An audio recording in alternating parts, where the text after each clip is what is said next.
Today we're driving the 2025 Ram 1500. This is a Laramie crew cab short bed, and this has the all-new Hurricane 3-liter twin-turbo inline 6. That engine makes 420 horsepower, 469 pound-feet of torque. Some fun numbers there. Let's walk you guys around this truck. We'll talk about what it's been like to live with this week. This will be a first impressions drive, first time driving this. So we'll get behind the wheel and we'll give you guys some thoughts. But first, let's show you what the exterior looks like. This starts at a little over $63,000. As tested, this is 84 grand. Not cheap. It's got about 20 grand in options. We'll put all those details in the description. We've got towing packages and accessories and all sorts of things. As you can see, on the outside, not a whole lot has changed with the Ram 1500. Some slightly different bumpers and taillights and headlights and stuff like that, but for the most part, much is unchanged. This can tow a maximum of 11,570 pounds. Payload is about 2,700 in the max configuration. That changes though depending on trim, etc. We have nice looking leather tonneau cover here, or probably vinyl. Spray and bed liner. 400 watt, 115 volt outlet in the bed. Good lighting. Lots of tie down points. This is easy enough to flip back. There we go. And just fold it there. Tie everything back with this guy, and you're in business.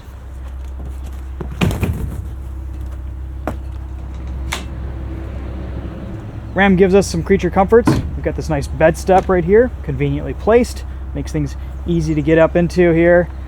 And to lift the tailgate, all you do is just press this button right there. Easy, look at that. The possibilities are almost endless for how much you can customize these trucks. This one rides on air suspension. It can raise and lower for better access. These tow mirrors have been a bit of a problem this week. They are so big, I can't really see in my 3/4 peripheral view. It blocks traffic, it blocks pedestrians, it blocks my sight line when I'm going around corners. Unless if you're really towing with your truck, I would not option these at all. They make driving this very difficult. I have to sit super high up in the cab so I can see over them, and even that is almost impossible with the driving position. Otherwise though, this thing drives fine. It's just enormous. Tons of room in the back seat. You can raise up these seats. There's a little more storage underneath. That's nice to see.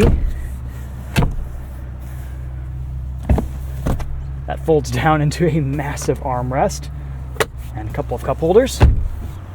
We have grab handles for all 4 doors, which is great to see.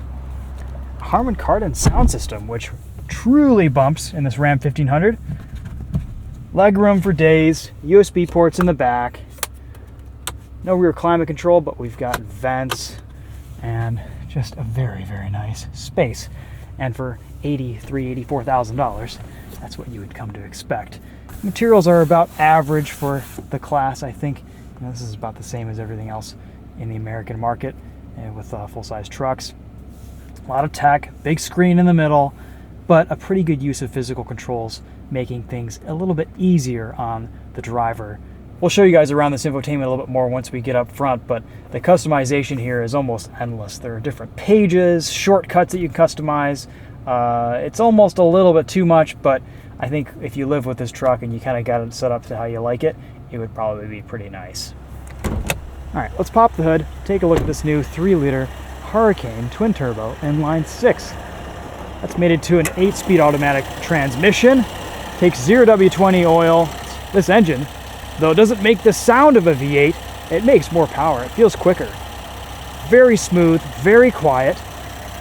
We'll see how reliability holds up, but on first impressions, a really nice motor for this Ram 1500. All right, let's talk about this front seat before we go for a drive here. Really nice configuration here. I love what Ram did with the cup holder and storage situation.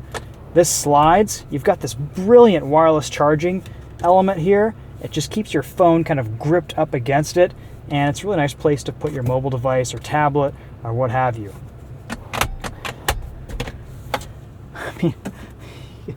just put whatever you want in there. Here's here's all of your math homework. Pythagorean theorem, standard to metric conversions. Oh yeah, that's great. Fraction to decimal chart. Always a neat little Easter egg in Ram trucks. And then down here, sorry for the aggressive slam there, we've got another storage space. Oh, here's the spec sheet that they gave me. Really trying to save paper. That's good for the environment. We have the towing tech group, the trailer tow group, the advanced safety group, the bed utility group, the dual-pane sunroof, Laramie level 2 and 4 corner air suspension. So 63,880 starting and 83,415 as tested. Yes. Okay. This also has the 3.92 rear axle ratio, along with 275/70 R18 Owl all-terrain tires. They didn't really look like all-terrain tires, but probably more all-season oriented tires. Okay, so this big, huge slab of infotainment screen. On first impressions, this seems a little bit quicker and more responsive, less buggy, more functional than the last Grand Wagoneer that I tested. So, good marks for that. We've got this home screen where you can configure shortcuts, pages, all sorts of different things. You can add a page that has various functions. You've got some quick access controls down here. I like this because I can just quickly access my surround camera when I'm parking in this Ram 1500. And even though the screen is huge, your camera is very tiny, though it's high res and it's up at the top and you can usually see what you need to with it. We also get a digital rear view mirror, a button to open that rear window. No sunroof here. You can lower the tailgate, press that button twice. We've got massive sunshades here that slide. Sunglass holder, trailer brake controller, trailer steering, that's nice, push that to center. All the USB ports along with an HDMI port. Transfer case controls, 2 high, 4 auto, 4 low, and then your turn dial shifter. Parking sensors. We've got our gauges here too. Interestingly, when you put this in reverse, it changes the gauge layout and shows you parking sensors. That's interesting. We also can change this up, see a bunch of information here. You've got different pages. This seems like the most responsive digital gauge cluster I've seen from Stellantis in quite a while. Still all the same information, but just a little bit prettier. Gotta hand it to them. This actually looks pretty good. No major complaints there. Head-up display showing our speed. We can configure that too, but we won't go too deep into the weeds here. There's also a passenger screen, which I think you can only see from the passenger side. All right, just for the sake of it, let's hop over there and see what it looks like. Yeah, we can see entertainment things, audio, video, HDMI. So that means you could probably watch a movie from here, which is pretty cool. And then you can manage your headphone volume, power, turn the screen on, turn the screen off. As the driver, I can't see any of that. So that's actually pretty cool. Kind of a smaller glove box. No secondary storage up here or anything, but there's plenty of places to put things in this Ram 1500. And I like how it's all lined with a nice rubberized material at the bottom so that hard objects don't slide around too much. These running boards are just about the right height. I'm 5'10", they feel good for me. All right, let's go drive this Ram 1500 and try not to run anything over with these tow mirrors.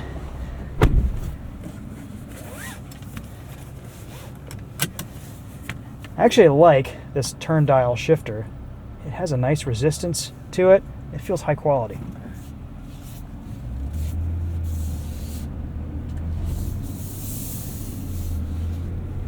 Steering is light, driving position is high. The powertrain here is smooth, it's quiet. The 8-speed shifts very softly. Air suspension rides well too. Really good ride comfort here. You can control your height over here to the right on the screen, and I think there's a way you can see that in the digital gauge cluster.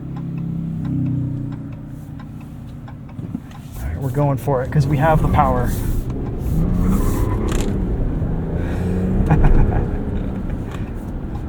properly quick truck here, we're gonna throw this in 4-wheel drive auto. Why not? Put all that 420 horsepower, 469 pound-feet of torque down to the ground where it belongs. CarPlay is this huge vertical display. You can also configure this to be a half display with some other things down here. I tried doing this earlier, but my settings didn't save, and I couldn't find out how to get back to the pages where you can split screen it. This infotainment's a little bit complicated. I think with time you'd learn how to use it, but on initial impressions, it's not as intuitive as I would like it to be. Tuning and calibration is really smooth here. This kind of just softly wafts off the line for you.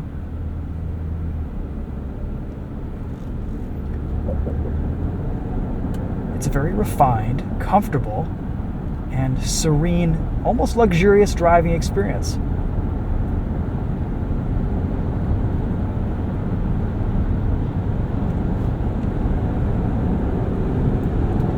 Like the steering wheel buttons here, you've got buttons down here for your gear limit, and we have drive modes. Auto, snow, tow, sport, off-road, auto again. Mirror controls for the big mirror, mirror controls for the wide angle mirror. You can all do that electronically right down here. We've got adaptive cruise control. Change your following distance with that. Skip 5-mile-an-hour increments. It's all very easy.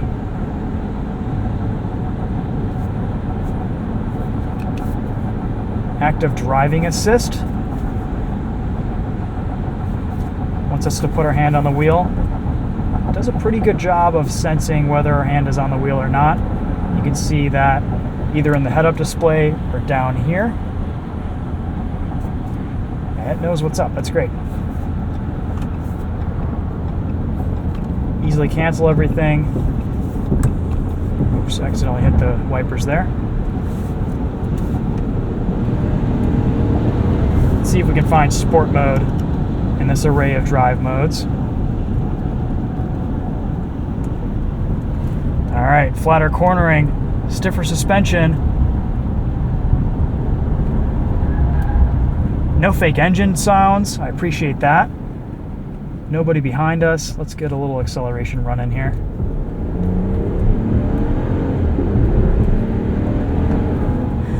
It's just all boost, all acceleration.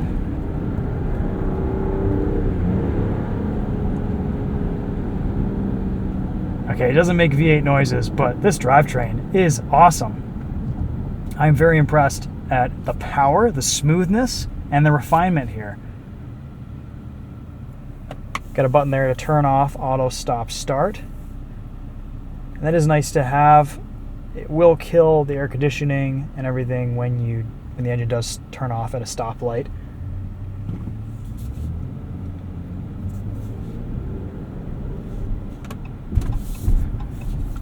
Turn signal sounds a bit odd. To my ear, at least. It sounds like an old clock ticking away.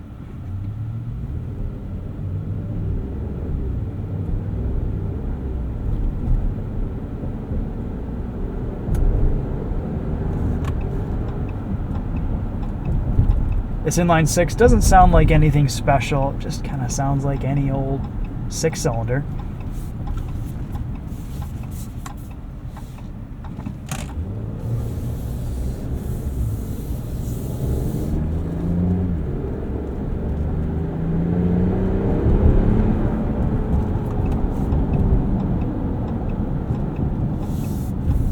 We're still in sport mode.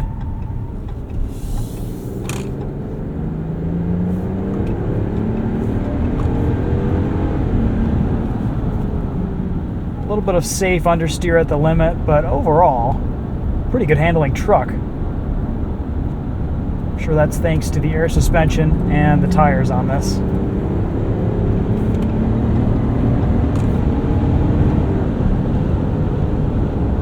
Yeah, it boogies.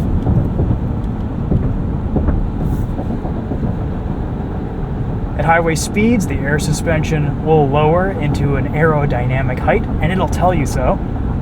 This is a nice combination of tech and physical controls. I like what Dodge has done here.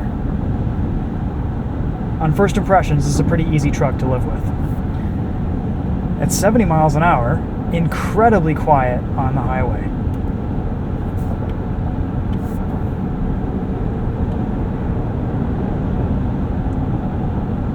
A little bit of tire roar, but very little wind noise. This is nice. You could just eat up miles in this thing. Digging the bulge on the hood too. If you have 420 horsepower and 469 pound-feet of torque, you need a bit of a bulge. And Ram has given it to us.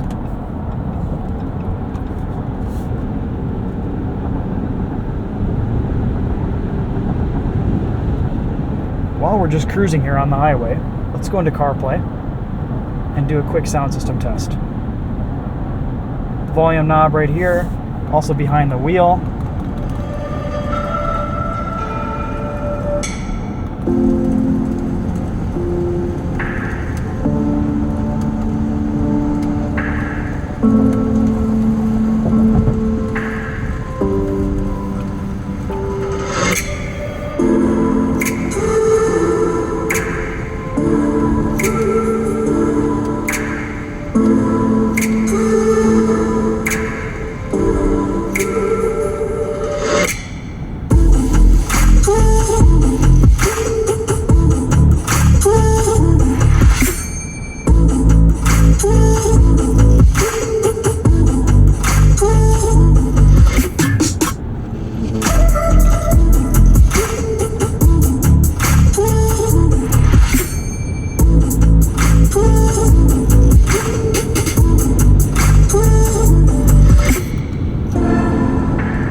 An idea of what this Harman Kardon sounds like. Oh, don't press the volume button because that'll turn off the whole display. Just mute it, and we're back into waves there. Nice. Yeah, a little bit hollow in kind of the mid-tones, higher tones, but really strong bass, and overall a pretty decent sound system.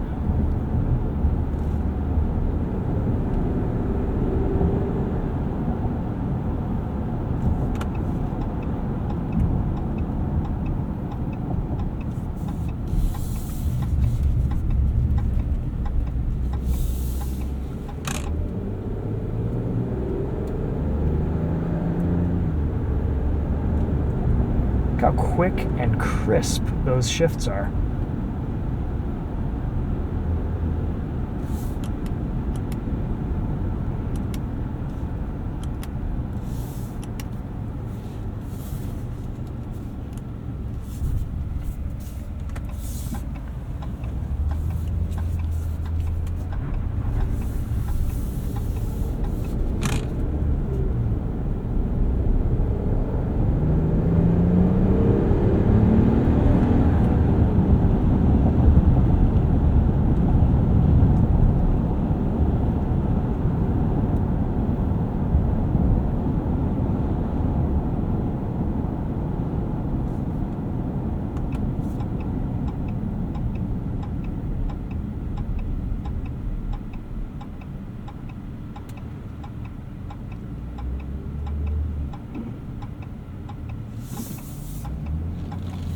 We even get, over here to the left, a button to adjust our brake pedal height.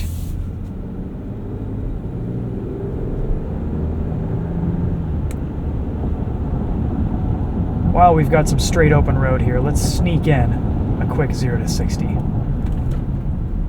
Brakes feel nice and strong. We're just gonna lay into it here. 4-wheel drive auto. This thing's pretty quick. All right, well, let's give you guys some final thoughts on this Ram 1500 Laramie crew cab short bed. Overall, a pretty nice truck. Hate the mirrors, but otherwise, I think this is a pretty good package. A lot of luxury, a lot of comfort, a lot of cool tech, maybe a little bit too much tech in here. There's a lot going on. I wish they would simplify this, but there's a lot of customization, and you can set it up your way, and chances are you're probably just going to be living in CarPlay or Android Auto, which both connect wirelessly, which is very nice. And everything else in here seems to be pretty well streamlined. No buggy connections this week. The screens all seem responsive and quick. This truck drive is just great. It's such a pleasure behind the wheel. So smooth, so comfortable.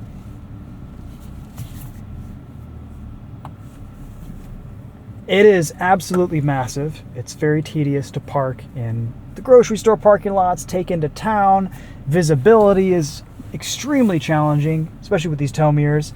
Luckily, we can have some quick access controls here for our surround camera. I wish they did give us a physical button for a surround camera, but it is what it is. You can program that to be one of your shortcuts right here, top left, which is nice. Overall, some pretty good first impressions in this Ram 1500. I am excited to test some other versions of this truck, specifically the RHO. We'll put this into its lowest access height, show you how low the air suspension goes, and I think that'll be a wrap. Thank you so much for watching. We'll see you guys in the next video. Take care.